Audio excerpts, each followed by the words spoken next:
Production and distribution of City Club forums on IdeaStream are made possible by the generous support of PNC and the Raskin Family Fund, with additional funding from Robert Conrad, Cleveland State University, the Chautauqua Institution, the Cleveland Clinic, and the United Black Fund of Greater Cleveland, Incorporated.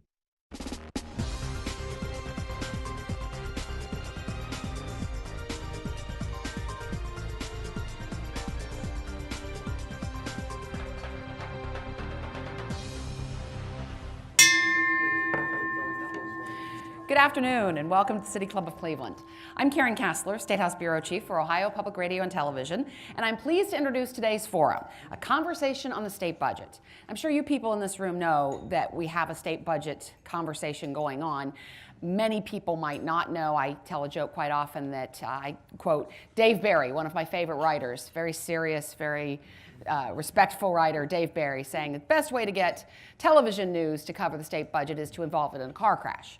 But you folks know this is going on because you've been informed and you've come to City Club meetings. For instance, 2 weeks ago, during a forum on how Ohio is addressing health disparities, Dr. Amy Acton, who's the new director of the Ohio Department of Health, encouraged the audience to advocate for health and human services in this budget. And she said, I'm quoting here, "We're smack in the middle of the budget process. The Senate will be making decisions soon. This is a time, no matter what your belief, get out there and start talking to those legislators, because I'm telling you, there is a window of opportunity, and if we do not seize it, this happens once in a generation. And in the middle of all the rhetoric going on, there's something strange happening in our state house, and I do hope you'll take advantage of it." The strange thing is the passage of House Bill 166 out of the House. The proposed budget, $69 billion two-year state budget. Significant items in that budget include funding for public health programs and children's services, in addition to personal income tax cuts, more money for education, and raising the age to purchase tobacco products from 18 to 21. This time, the budget received unusual bipartisan support. 85-9 was the final vote. And the last four budgets that we've seen have been almost along party lines. So this was really an extraordinary vote. More House Republicans voted against the Republican-backed budget than House Democrats did. There were 7 Republicans who voted for it, or voted against it, along with 2 Democrats who voted against it. And the bill now is in the Ohio Senate. It needs to be signed by Governor Mike DeWine less than a month from today on June 30th.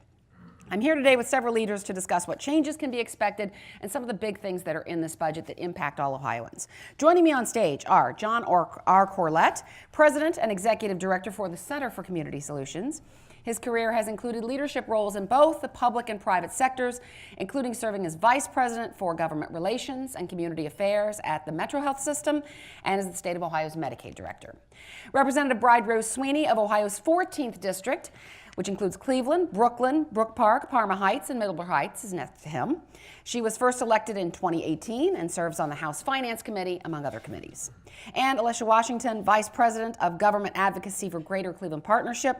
She represents the business community to state legislators and public officials, educating them about the needs of Northeast Ohio and working to ensure public works projects important to the region make it into the state capital budget, which is a different budget, but still you have a lot to say about this budget. So with all that, let's get started. And I want to start with you, Representative Sweeney, since you sat through all those hearings in the House Finance Committee on this budget. And Democrats did vote for it in big numbers. It's a huge departure from what I've seen since I've been at the State House now 15 years. Why? Yes, thank you so much, and thanks for everyone for being here today.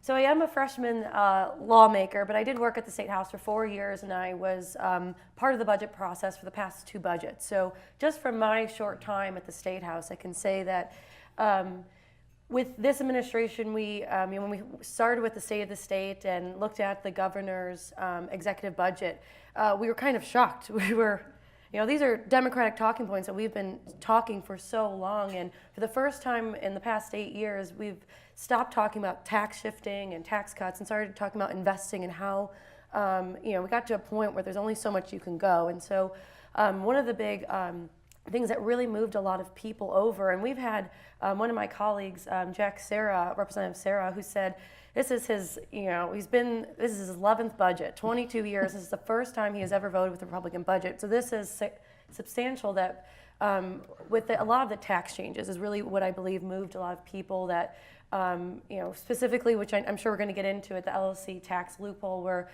is a $2 billion, cost the state $2 billion, and we took about $500 million of that and reinvested into working class people. And we've seen huge investments. I was the ranking member on the Higher Education Committee.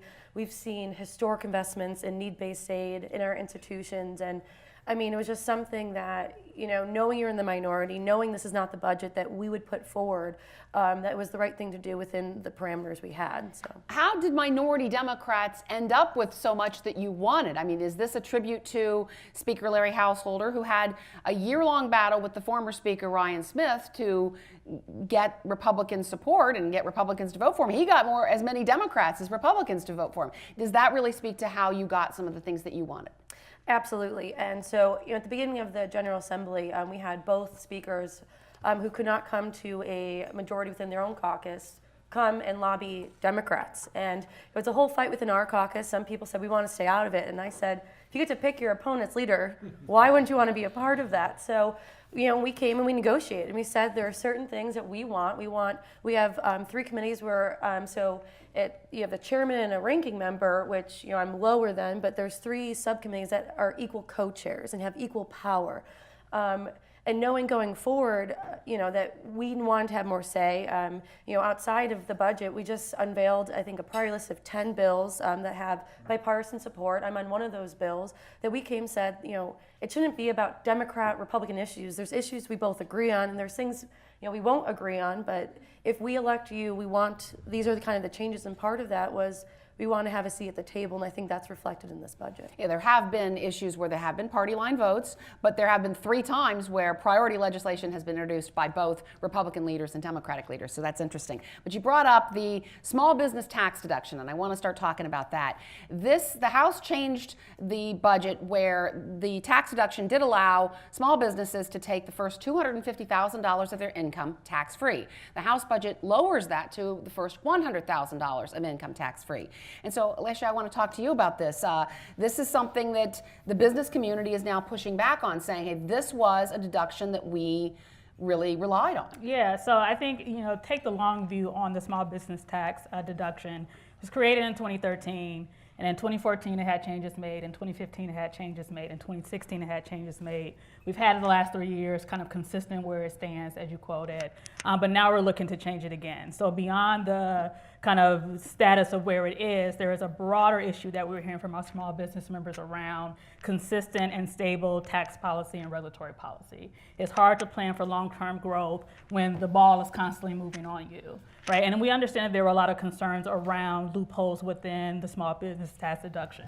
I think from our perspective, we were more than happy to work with our legislature to ensure that there were tight guardrails around that. But we have heard from many of our small businesses that have used the savings from that tax investment, while it may not be much, to reinvest back in their companies, to buy new equipment, to support things that they're doing to look towards, at least towards expansion. So it's had a real benefit for the companies that really are able to utilize it in a meaningful way. But again, we're in this place where we're looking to change it again, and that's a big part of the concern. I've talked to a small business owner, at least a couple of them, who have said, yeah, we're using it, it's important to us, but what Representative Sweeney was also saying is this is money that then doesn't get invested back into other causes, right? Mm-hmm. Yes, and absolutely. And this is something that we've gone back and forth on ever since I've been in the legislature, even as a staff member, that Democrats have been fighting for. And it's not that we're against giving small businesses the needed. I believe that small businesses are really the lifeline of a healthy Ohio, but really making sure that they're targeted to the small businesses that we want it to be. And with the changes that we made, it was 86% of small business will have no change to their final, what they're going to be receiving. So what was happening is we were not having real small businesses, or there were people that didn't even have employees that were receiving this, and we took that money, which I believe was about $500 million, a little bit over, and gave everybody a tax cut. So we eliminated the bottom 3 tax brackets and gave the rest of them a 6.6 tax deduction on their income. And we just thought that was a better, more fair way to do it while still helping the small businesses. And oftentimes what I hear from the business community is that the real decision makers of whether you're going to hire a new employee is on demand and having that. So for me, we had the best of both worlds where they were still getting this tax cut, but we also put more money in working class people's to hopefully spur more economic growth. So to me, that's why it was one of my biggest moving factors to vote for this budget was this fairness in our tax structure. Before we move off that, I want to give Alicia the chance to respond to some of that. And also, even Speaker Larry Householder said that he felt like the $100,000 level was best because once you get above that, he felt like it strayed into the point where people were just pocketing the money. And no, again, I think there was a real question around how do you ensure there are tight guardrails on the small business tax deduction to ensure that the small businesses that we truly want to support and can use this well can do so. I think our long-term kind of view on this will now be to see what actually happens in the Senate, because there are different points of views there in terms of what that all means. But then whatever policy we set, can we have stability and predictability around it? Can we leave it in place to ensure that, again, our businesses can plan for long-term growth? And Senate Finance Chair Matt Dolan, who couldn't be here today, and there were several Republican leaders who were invited but couldn't be here for whatever reason, a lot of scheduling issues and that sort of thing. He has specifically said he wants to look at that he feels that it's a tax increase on small businesses to change that. But John, I haven't been ignoring you. I want to bring you into the conversation, even though this is really great. About everything. There were, and Representative Sweeney brought up the idea that this budget really made some changes for income taxes, which we've seen income tax cuts in the last, 4 budgets now? Right. This one, though, cut taxes, no taxes for anybody making under $22,500 a year, and everybody above that getting a 6.6% tax cut. Is that something from your research that you feel is going to pay off for people? Is that something that is wanted and needed in Ohio? Well, I think there certainly is tax relief needed for low-income working families in the state. I guess what I would rather have seen is an earned income tax credit that's refundable. I mean, because we know from all the research that an earned income tax credit is the single most effective way to reduce poverty. It's the most effective poverty fighter that we have from a policy standpoint. And so I would rather have seen that. There were increases in the earned income tax credit in the transportation bill, but they weren't refundable. And so I don't think, we shouldn't be taxing people into poverty. And I think that's what we do sometimes when we don't have an earned income tax credit in place. And when you talk about refundable tax credit, that means that it doesn't just zero out tax liability. Right. People can actually get money back. And it takes into account the other taxes that they pay, their payroll taxes, sales tax, other things like that disproportionately affect low-income working families. Let's talk about another fun thing in the House budget. And I think there's a lot of fun things in the House budget because I guess I'm a geek like that. But the film tax credit, which I know is incredibly important in Northeast Ohio, $40 million film tax credit that the House budget zeroed out. And I want to start with you, Representative Sweeney. Why? What's wrong with the film tax credit? Yeah, I actually had one of the amendments to expand it to the $100 million, working with some of my Republican colleagues. So, and I know that it's up in the air. I mean, some Democrats, some Republicans, but I think what the Speaker was doing, kind of was setting the agendas when we were looking at, I know from the executive budget to ours, there was discrepancies in the amount of money we're going to have. So we started off having to cut from the executive. And so, and some of these changes, and so he looked at, and we did, I think, other good policies. We looked, there was a tax credit for jet planes that we got rid of, so he was just trying to short money, and I think that it's, I hope it gets back, revived in the Senate. I mean, it's $40 million, and the Senate just did a standalone bill, unanimous, to increase it to the $100 million and include other theatric productions. So I'm hopeful that'll get in. I mean, when you talk about, one of my biggest issues as one of the youngest members in the General Assembly is that we have more people leaving the state of Ohio than almost anywhere else, and those are young people.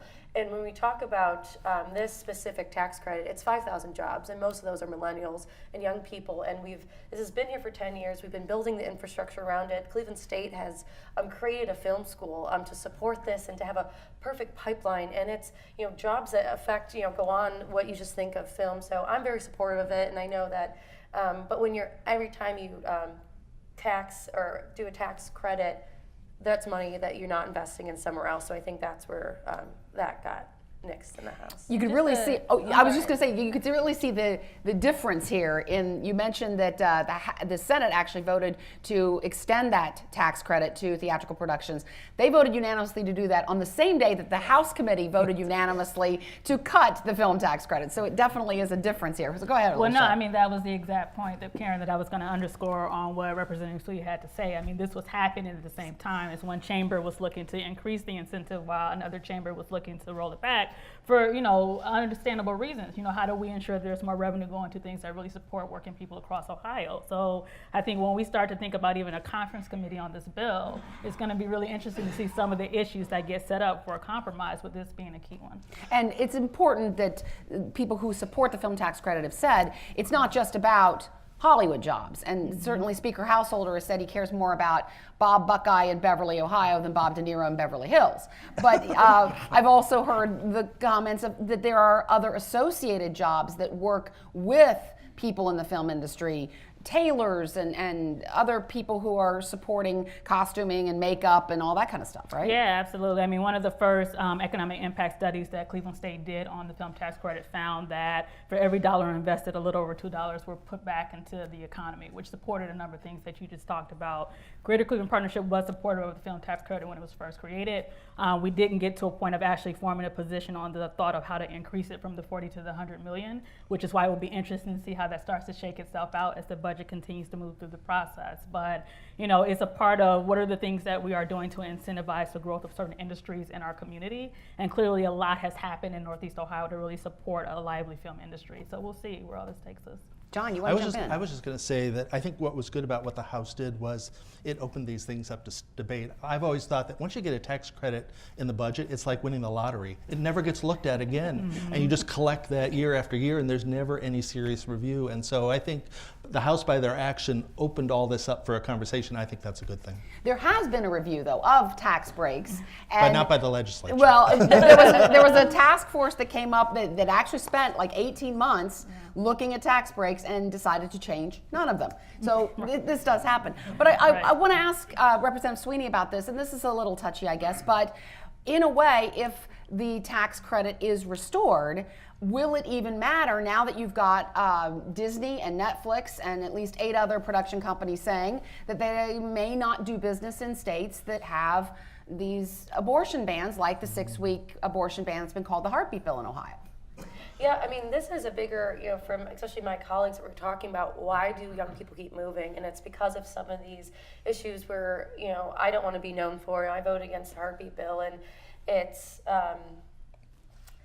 unfortunate, however, I'm not in the majority, you can do what you can, but at the end of the day, with the types of films, we're not bringing in, huge Hollywood stars. I'm sure some people are, but I had a friend who graduated from St. Ignatius, had to, after college, move to California to pursue being a filmmaker. And as soon as we brought this tax credit here, he moved back. And he had Helen Hunt. It was a small budget film, but now it's being produced all around the world, in Scotland in a month. And at the end of it, it'll say made in Cleveland. So at the end of the day, I think that, it's bigger than just this, but all of our actions as lawmakers have major impacts, and I wish that my more colleagues viewed it as that way, is that we want to be inclusive. This is a place where everyone wants to come, where everyone can feel safe, and that's just not what we've seen with some of these other social issues we've been focusing on. I want to ask Alicia, one of the other things that Representative Sweeney brought up is some of the other tax cuts and tax breaks that got cut back. One of them was a tax break, or it was closing a loophole on fractional jet ownership companies like Flight Options out in Cuyahoga County Airport. So are you concerned about that, the closure of that tax loophole? It's something we'll have to take a closer look at as an organization. It's not something that has kind of risen to the top the way that the small business tax deduction has for our members, but something we're watching closely. All right, well, let's move on a little bit and talk about local government funding and some of the things that local governments pay for, like public transit and children's services and some of these issues. And so, John, when you look at the funding for local governments in this budget, I mean, there was never a promise from Mike DeWine during the campaign that he would restore the local government fund, but it seems like there's been efforts to try to help local governments with some of these big costs that they have, like children's services, a doubling of money for children's services, also more money for indigent defense for people who go to court who don't have money to defend themselves in court, Are you pleased with what you see? On those two measures, I think I am. And I think what's a little different about that is that they're putting money into specific purposes. It's not just, here's a check. It's, we want you to invest, in child welfare. We want you to invest in indigent defense. It helps the county either way, and it's important to Cuyahoga County because our Health and Human Service Levy Fund is facing a deficit at the end of this year, and so these dollars could be a big help to Cuyahoga County in terms of all the children that they have taken into custody, because it has gone back up. The opioid epidemic has had that impact on our child welfare system. The other piece that we're still working on is around getting some additional funding for a category of kids called multi-system youth that have really deep mental health issues, developmental disability issues, cost local governments a lot. And it's come to our attention, one of the reasons it's come to our attention is we've heard from a lot of parents who've had to actually give up custody of their kids and put them into the child welfare system so that they can get the medical care that they need. And so we hope that that gets addressed as part of this budget process as well. Yeah, there's been a lot of news coverage of that, especially lately, and there was actually testimony this week from parents who were saying, please help us to try to figure out how to get around this. But I also want to ask you about public transit. I've talked to Center for Community Solutions, to your colleague Lauren Anthus and others, about the idea of public health being a lot of different things and helping people move around town and get to doctor's appointments and get to health care and that sort of thing is important. Transportation is one of the biggest obstacles we hear from when we talk to low-income residents in Cuyahoga County. We're in the process of crunching the data from a survey that we did of low-income residents of the county, and transportation and issues with cars and all that stuff rises to the top of the list. They have issues around medical care or food, but they're able to get those things addressed. But where they can't seem to get the resources, where there aren't enough resources, are around transportation. And you did get some reestablishment of some funding in the transportation budget, which was signed at it was supposed to be signed by March 31st. It was signed somewhere in the beginning of April, but there's still a desire to have more. Yeah, and I think there's some aspects of the operating budget that have to be addressed as it relates to transportation as well. But I think people feel positive about that. It was the first time it felt like there was an open door to talk about transportation. That door, I think, had been pretty well firmly closed in the past. And so, it gets to your earlier point about this sort of bipartisan nature of the legislature. I think that helps move a lot of things. And I think the governor sent a strong message by the kind of people that he put in charge of state departments, really good, solid people that are there to do the job. And I want to throw in on that point, because this was an issue that the partnership was actively engaged in around increased funding for public transit at the state level. And I will say that it was a bit of a moment of just pausing when you realize first what the House did in terms of the increase in federal flex dollars to $100 million, and then ultimately what landed in being $70 million in state GRF. That was not the path I think we thought we would take. We thought it'd be a much harder battle to get folks to really be talking about transit at state level. But from our perspective, even just looking at the region, this is one of the biggest issues that we in Northeast Ohio and Cuyahoga County will be tackling, right? Like looking at our greater Cleveland Regional Transit Authority, how it's been funded, does the system kind of match where we are moving as a region, the people that are living here, the job hubs that are here, and what work is needed to ensure that not just additional state funding is poured into the system to support what needs to happen, but when we look at how our system is largely locally funded, how do we then ensure that we are designing the system and maximizing our local resources in a way to ensure that we have a state-of-the-art transit system for the future? So this is a big topic even beyond the state budget and the transportation budget that will continue in our community in Cincinnati and Columbus for a while. Representative Sweeney, is it difficult sometimes to talk to some of your colleagues about the need for public transit, since there's a lot of people in leadership who are not from urban areas? They don't see public transit every day like people in Columbus, Cleveland, Cincinnati, Akron, Canton, Toledo see it. Mm-hmm. Absolutely. That was going to say, it was not easy. When we were talking about, we were facing increasing taxes, and there's some people in the Republican Party that they just weren't going to do it. And so again, the speaker had to come to us, and this was what we came together and said, this has been neglected for years, and this is something that we were in the back room. I'm on the finance committee holding it up, saying, no, we're staying strong. This $100 million, we're not moving, and we got it. And it was a historic. They did not want it. I can tell you, it was a fight. And even on the floor, the remarks by some of our colleagues who just were so irked that we got this in there. And saying, I see buses go every day empty, and I go, but it's a bigger, and growing up in Cleveland, I spoke with the RTA the other day. Part of what made me successful is I grew up on the Red Line. It got me to John Carroll to school, got me to my unpaid internships downtown, and it was such, I didn't even own a car until I was 21, and that was a part of my development which got me to here. And it's not the most, for lack of a better word, sexy things to talk about when you're talking about healthcare, education, but you can't talk about that without people having access to get there. And I mean, there's people in that in the legislature that fundamentally do not think that we should have any, or think that, I mean, so, but I think it comes from the rural areas who don't really have it, but it's such a huge impact. And I would invite them all to Cleveland, would show off what we do here all day, and I think that I'm very happy that we were able to, come to a compromise on that. I want to talk to John about healthcare specifically in the budget. Typically, budgets have had a lot of Medicaid policy. Right. And is that true this time? It is. Yeah, It's a huge portion of the budget, so obviously. Well, yeah. I mean, it's that's where the money is in Medicaid.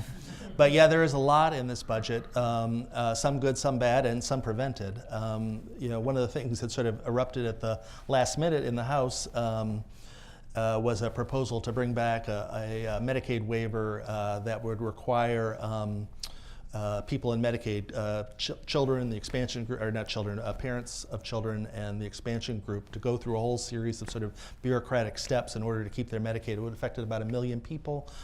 It would have cost healthcare providers about $2.5 billion in lost revenue over 5 years, and so the resulting loss of jobs that would happen because of that. So it was a bad deal. Thanks to my friends over here, we got it taken out the next day. But I expect it to come back. There's that thing called the conference committee where the House and Senate come together, and we have hearings out in the open, but behind the scenes, I would expect an effort to add that back into the bill at the last minute, or some other sorts of restrictions on the Medicaid program. I think there, to the representative's point earlier, there are representatives still there in Columbus who are fundamentally opposed to expansion, fundamentally opposed to Medicaid, I think, in some ways. And so they will do what they can to try and I think cripple that program. And you're talking about the Healthy Ohio program, Correct. which would allow for small premiums and copays Right. for up to 4 in 10 Medicaid recipients, Yeah, which is and 10% of the Ohio population. Yeah, it's about 1 in 10 Ohioans, and it's modeled after a program in Indiana. And what we know from Indiana is that half of the people dropped off the program because the largest single reason was they couldn't afford the premium. About half said they couldn't afford it. Another quarter just dropped off because it was so complicated they couldn't sort of follow along with it.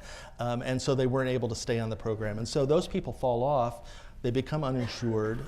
They still show up at hospitals. Hospitals are still going to take care of them. They're just not going to get paid. And that cost then gets shifted onto all of us, and it sort of leaves everybody worse off. The argument has been, though, that requiring those folks to pay some sort of premiums gets them used to doing that, so when they do eventually leave Medicaid, then they will have incorporated that into their planning. But I want to ask Representative Sweeney, how did that was really kind of a surprise moment that Representative Jim Butler, who was backing this, stood up on the House floor and said, I'm pulling this out.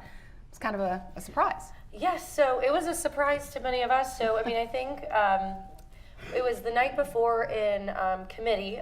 We got the changes an hour before committee, and the changes, we had an hour before voting on this, and it's, not the actual text, it's the Republicans' titles of, and we went through every single one of them, me and my other colleagues, and we said we're okay with these changes. There's a few things we didn't like, but we're like, this is overall.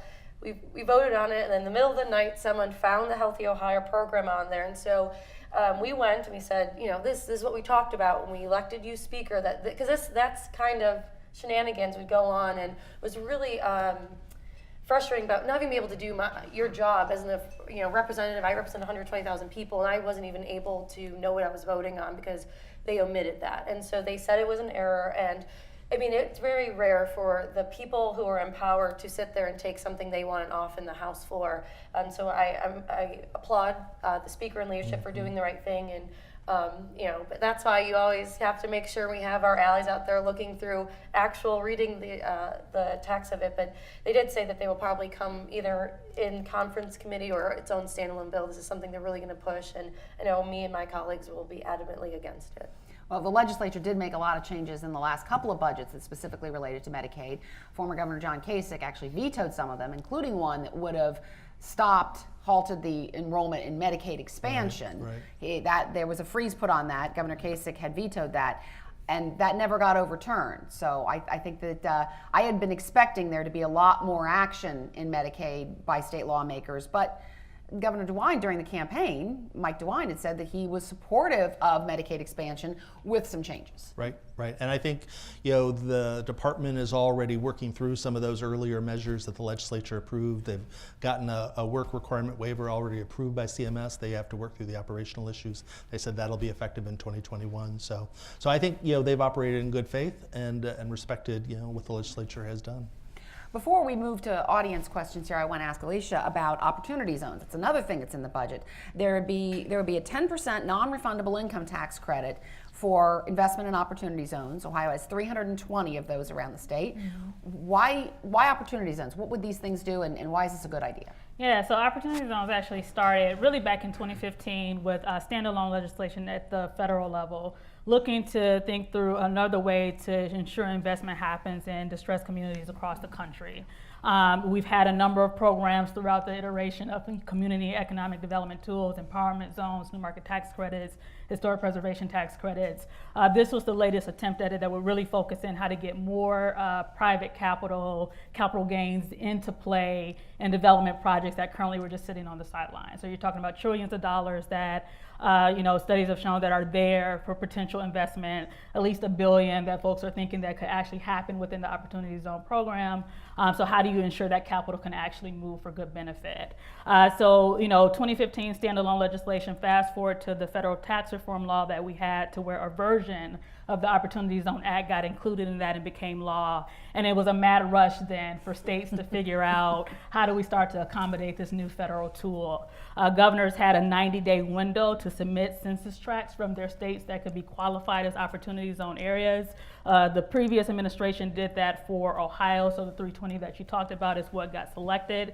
And now states across the country are beginning the process of how do we build incentives on top of the federal benefit to really attract investor activity to our particular area. So Ohio's proposal that started as standalone legislation in the Senate and is now in the budget is to create this 10% income tax credit for investors to put their money into Ohio Opportunity Zone funds.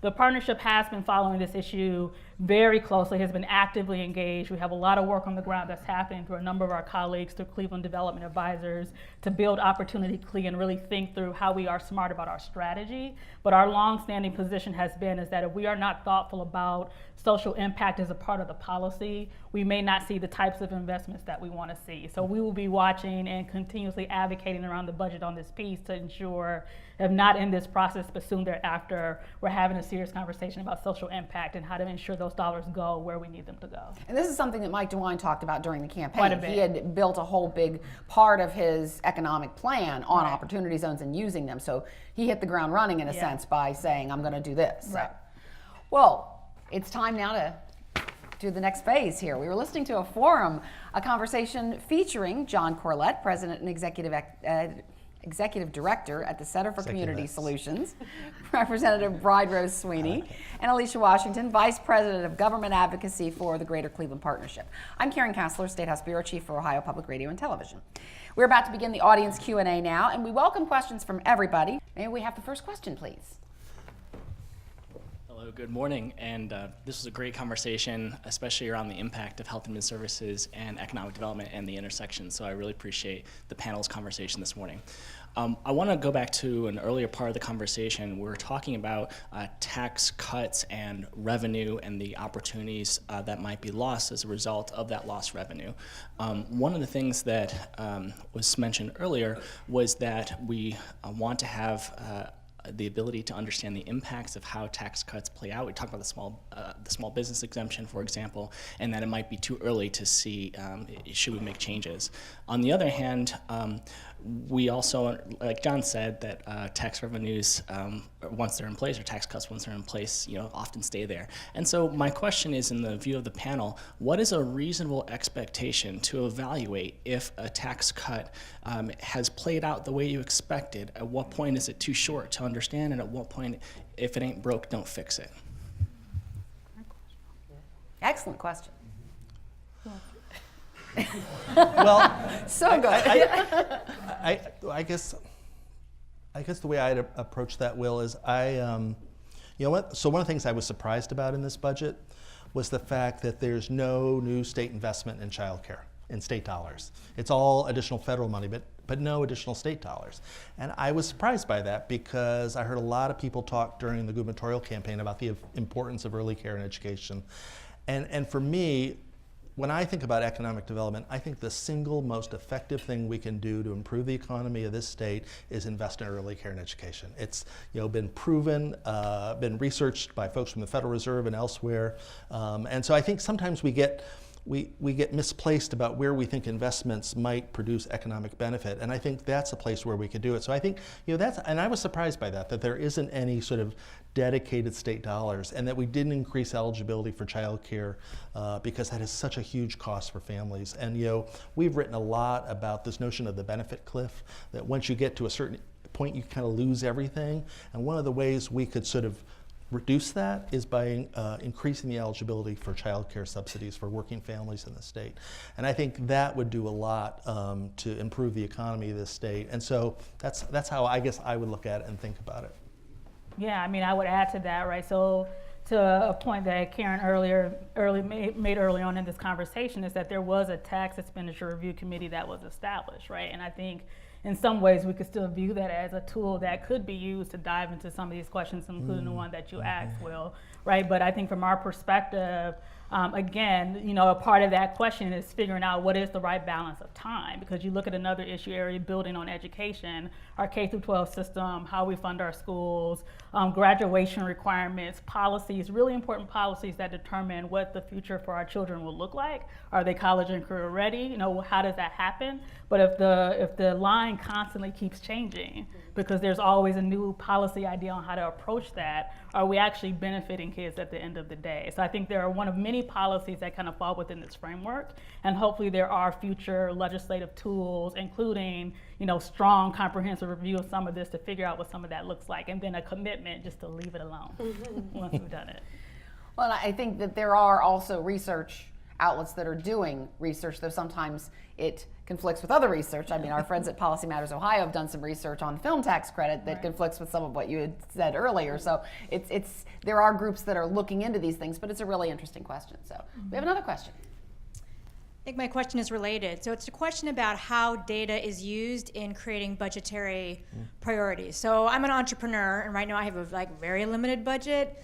So there's a ton of things that I could invest in that might move my business forward, but I don't always know what those are. So the challenge is to figure out where is going to be the most bang for my buck. How do I know it's going to work? So where does, when you talk about policy, there's ideology, there's lobbying, but how do you, in terms of knowing what works, where does data come into these conversations at all, and if so, how? Yeah, absolutely. So we, in the legislature, use the Legislative Service Commission, which is a nonpartisan body that actually, I don't actually write the laws. I have an idea, and they actually do that. But part of that is we use them as to do research requests to see how, I'm looking at doing a sales cut on textbooks, and I go to them, and they can sit there and tell me exactly what this is. They'll run the numbers, they'll run the simulations on what I can do before I even want to enter into that. So that is a state agency filled with very, very smart people. But outside of that, there are other groups. Personally, I use Policy Matters Ohio and some of the other think tanks. But you have, I always like when, and not everyone does this, but when you're looking at making any kind of policy change, is talking to the people that's going to impact, and talking, because sometimes we get a little too focused on the numbers, and you're trying to help somebody, but without talking to the people that are the shareholders or the investors, the teachers, the parents, it can kind of fall flat. So I think it's a variety of different ways, but we do have avenues within the state to help us get concrete numbers when they do exist. I was going to, the other thing we've done is we've produced at Center for Community Solutions, we produced profiles of every legislative district in the state. And one of the things, when you look at it, you realize that every district, no matter whether they're represented by Republicans or Democrats, whether they're rich or poor, have people who live in those districts who depend on SNAP to pay for their food, depend on Medicaid to pay for their health care, that it's universal, that everybody depends on those programs. So I think data is really important. I think obviously good lobbying is also important. We see that as well in Columbus. But our job is to connect the data with the representative. And from our experience, we found people pretty open to having those conversations and are interested in the data. You know, I've gone into a couple of member offices and actually seen that they have our little profiles hanging up. I'm like, good, good. Yeah, remember, you've got people who depend on you. So. And people can find those profiles on your website? They can. They are excellent. I do use them. And you do them for State House, State Senate, as well as congressional districts? Yep, absolutely. Another question? Thank you so much. Maybe I'm a geek like Ms. Kassler, but I think this is a fascinating discussion. My question is to Ms. Washington. When the Kasich administration cut local government funding, I thought it was sort of a cynical or sneaky way to force local governments to consolidate or regionalize, which didn't seem to occur. And so my question is regionalization, I mean, there's so many obstacles to regionalization, race, class, and I also think people like having local government and they don't want to give it up. So is regionalization something that's sort of dead in the water? Do you see any possibility that it could ever occur on a widespread basis in the state? It's an interesting question, and clearly it's a conversation that our community is starting to have, right? Cleveland.com has run a number of stories looking at the St. Louis model that has now failed. But really beyond that, you know, how can we have this kind of conversation in this community? And this isn't the first time it's been brought up, right? We've had ebbs and flows of this conversation on regionalism and how do we think about consolidation in government in a way that is more efficient, makes our region more competitive, and actually allows us to potentially realize cost savings that we can invest in the things that matter the most. It will be interesting to see where all of this goes. I mean, the partnership has recently gone through a tax study to really understand how does our tax burdens line up compared to sister cities or places around us. It's one study, right? So it tells us a piece of information. There's still a lot more to unpack, but I think as well it will be interesting to see how that conversation continues in this community, and if we actually reach a place, if it's not the big picture of it, are there smaller portions of it that we may be able to do within a reasonable time frame. That question makes me think. I talked to the Republican representative who's sponsoring the ban on plastic bag bans bill, and he said the reason that he wants that to happen is because he's concerned about all the different jurisdictions that can tax in the state. And I wonder if that is the desire to have fewer jurisdictions that can tax. Does he mean merging jurisdictions that can tax or something? But it's an interesting. It's an interesting idea. I mean, I can't speak for sure. the member, but it's interesting. Yeah, no, I just, and this is something I've been watching closely, and you know, it's just, you know, I'm a firm believer, as many other politicians have said, you know, the government closest to the people knows the people best. I believe in local control. Unfortunately, I hear that rhetoric, unless it doesn't fit your particular agenda, you kind of leave it on the wayside. And so we've seen that time and time again. This legislature, the majority has eroded certain local control, and so I personally believe in empowering our local governments. They know the people, the best interests of the people, and down there I work to always have that in my forefront. And certainly the Supreme Court gets caught into a lot of those arguments as well. Another question. Speaking of policy matters, Ohio. Hi, I have a question for Ms. Washington. We've seen the business income deduction, which allows people to not have to pay tax on the first $250,000 and then pay a lower rate on their income above that. And the data show that it has not led to increased employment, output, any real economic improvement. While certainly there are some anecdotal examples, that's what the aggregate data show. In light of the needs that you've outlined for transit, but also, for example, our lead poisoning issue, which certainly looms very large here in Cleveland, why wouldn't it make sense for we to go ahead and accept what the House has done in limiting that deduction and using it to support public transit and to deal with our lead issue? Yeah, well, thank you. It's a great question, and it's these are the challenges that we're facing. But again, if you were to ask any of our small business members that exact question, they would give you, again, examples of how they have used the investment back in their business. Again, we agree that there are guardrails that could be put around that tool to ensure that it's not being abused in the way that we've heard the stories about. But there's still work to be done on what the Senate will do to ensure that either we find a compromise on that, or if it's restored to where it was. But again, our members have spoke to how this tool has been beneficial for them. So that's the story that we're ensuring is actually shared with our elected leaders in Columbus. Before we get to another question, I want to bring up what Zach Schiller just mentioned, the lead abatement. There are a lot of things like that in this budget that specifically relate to especially kids, which I talked about in the beginning. Children's initiatives, the opioid crisis, things that really speak to public health concerns. Was that surprising to you, John, or to you, Representative Sweeney? I'll let you go. I mean, it wasn't to me because, I mean, when you saw Governor DeWine, I mean, the first person he appointed was his sort of, what I call the czar of children's issues, in the administration. And so that to me was an important sign, and it played out in this budget, and it's playing out in how they're pursuing policy within government already. So I think they're off to a good start. It's been a long time. I would actually say it has not been since Governor George Voinovich that we've had a governor sort of focused on kids to the extent that Governor DeWine is focused on, and I think that's a good thing. Yeah, absolutely. And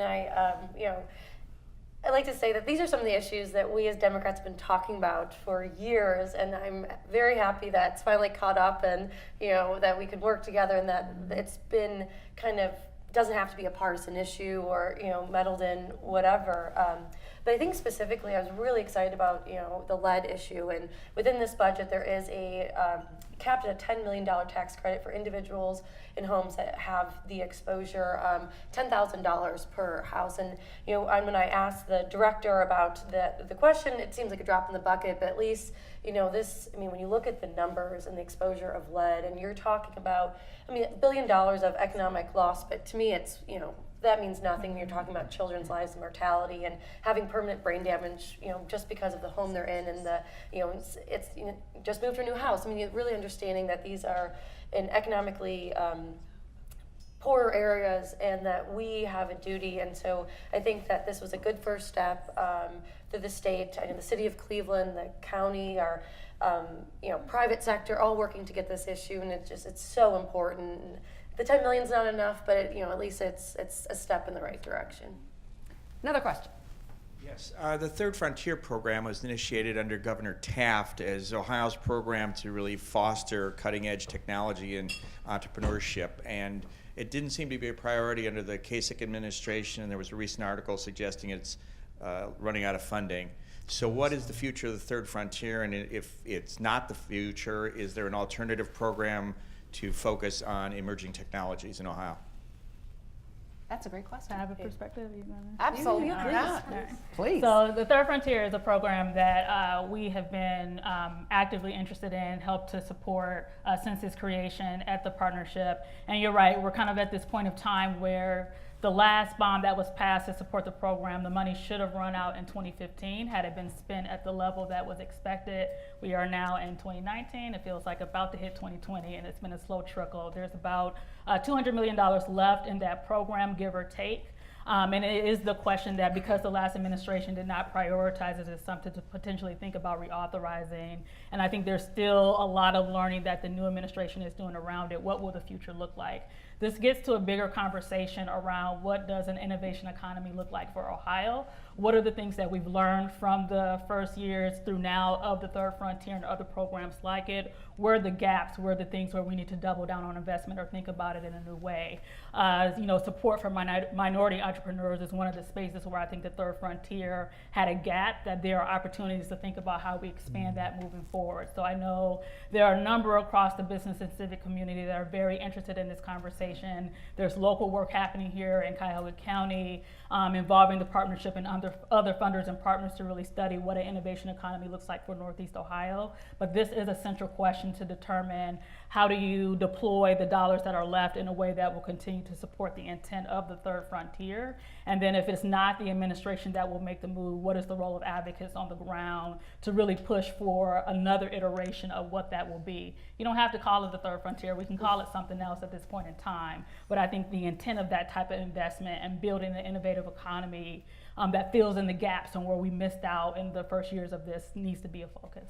And I think it probably is, given that Lieutenant Governor John Husted wears like six hats, and one of them is the head of Innovation Ohio, which is an office specifically dedicated toward the innovation economy. So I think that's going to be something on the radar, at least. I don't know what's going to happen to the Third Frontier Commission, but it's something I'm sure that they're thinking about. Another question. I wanted to ask a question again about local government funding. We talked about some of the positive changes for health and human services and public transit, but as a former city council person, I'd be remiss in going back to some of the funding that was given to communities to do basic community services. In my time on council, I voted twice to raise taxes just to maintain the status quo. And so do you guys see any future where there will be funding to local municipalities to keep police and fire on the roads, pave roads, plow snow? Yeah, when I was running, I ran my campaign on this, and, it's just something that, I know most of my Democratic colleagues, we yelling about this all the time, and so I was happy that we saw these investments in Indigent Defense Fund and kind of shoring up some of the money that the state would take over some of these programs to give them other abilities, but at the end of the day, these are local governments who are elected by the people who should have a say in where the money is being spent, instead of, people in Columbus who don't live in a big city, who don't understand the needs, and every community is different. So talking across the aisle, there does not seem to be an appetite currently to restore the LGF, local government fund, specifically to levels, has been decimated in years. And especially my argument is, we're talking about Ohio's been one of the most hit states in the nation when it comes to opioid crisis. And who are the people at the front ends? It's our local governments, our police, our fire, and they're being tasked with more to do with less to do it with. And I we had amendments in the budget, but I think that we still need to keep moving the conversation forward and still have people advocating for it. I know me and my colleagues are continuously, but I do not see that coming to fruition within this budget. One thing I would add to that I sort of was heartened by recently was I saw that a group of sort of urban legislators and sort of more small town legislators were coming together and going out to sort of visit different communities, and that brought to mind, we'd done some work a couple of years ago where we looked at small towns in Ohio, and on nearly every measure they're worse off than cities. On every measure. And so there's a lot of commonality there, but I'm not sure their political representatives of those small towns have always sort of voted along those lines and those interests. But maybe having some, more communication, getting out and seeing how these things actually work, maybe that'll spark some solutions on that. And that's something that Speaker Larry Householder has actually spoken about. He, when he left after being term limited the first time, went back to local government and actually did some work driving around talking to county children's services and agencies where he saw some of the ravages of the opioid crisis, kids raising other kids, because their parents are not there. Right. And just some of these stories that just break your heart when you hear them. Another question.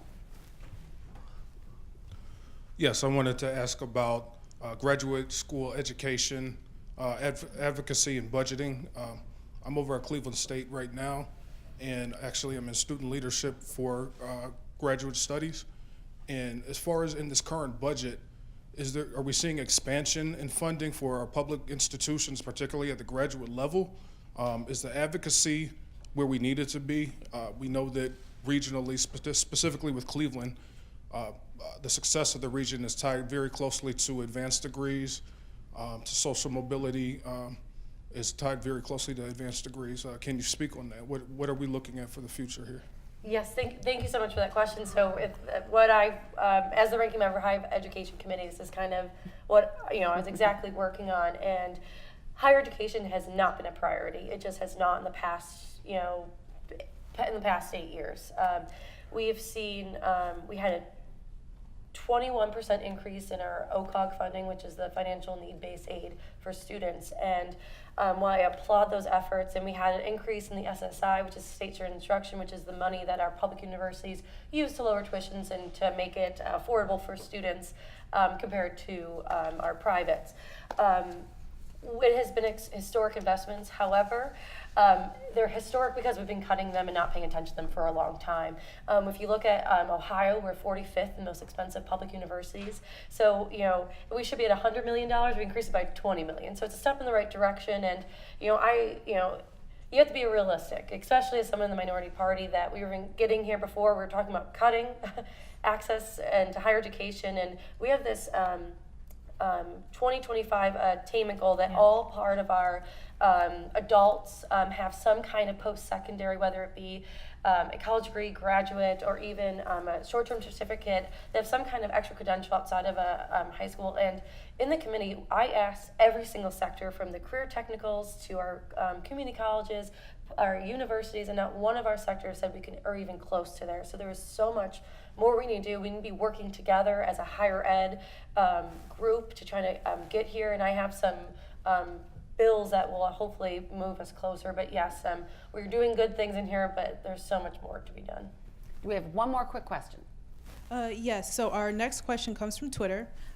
They say, I'd love to hear the panel talk about funding for wraparound services, especially as they relate to the Say Yes to Education campaign. That was the one thing I wanted to ask. It's a great way to close because I was going to ask about that. $550 million in DeWine's budget for wraparound services. The House added $125 million to that, and this is money that goes specifically for economically disadvantaged kids who have issues coming to school in terms of healthcare access and things like that. So who wants to take that?